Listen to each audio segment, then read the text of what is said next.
வாழை திரைப்பட ட்ரெய்லர் வெளியீட்டு விழாவில் பேசிய நடிகர் சரத்குமார் தான் ஒன்றும் வானத்திலிருந்து குதித்த நட்சத்திரம் கிடையாது என்று தெரிவித்துள்ளார். நான் வாழ்க்கையில் என்ன பார்த்தீங்கன்னா, நான் ஒரு வசதியான குடும்பத்தை சேர்ந்தவன். நான் நல்ல பார்க்கறதுக்கு பால்மேன் ஷர்ட்டை போட்டு நிற்கலாம். ஆனால் அதுக்கு பின்னாடி எவ்வளோ ஒரு வழி இருந்திருக்கின்றத தைரியமாக சொல்லியிருக்கின்ற மாரி செல்வராஜுக்கு என்னுடைய வாழ்த்துக்கள். இங்கே இருக்க பல பேரும் அப்படி தான் வந்திருப்போம். உழைப்பு ஒன்றே நம்பி அந்த உழைப்புக்கு உறுதியான நேர்மையான உழைப்பு இருக்கும்போது வெற்றி கிடைக்கும் நம்பிக்கை அடிப்படை வந்தவர்கள் தான். பிஎஸ்சி கணிதம் படித்தாலும் முதல்ல எனக்கு கொடுக்கப்பட்ட வேலை சைக்கிளில் போய் தெரு பேப்பர் போட்டவன் தான். நான் வானத்திலிருந்து குதிச்ச நட்சத்திரம் கிடையாது.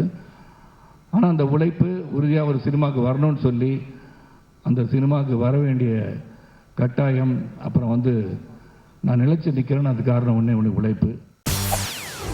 செய்திகளை உடனுக்குடன் தெரிந்து கொள்ள உடனே சப்ஸ்கிரைப் பண்ணுங்க.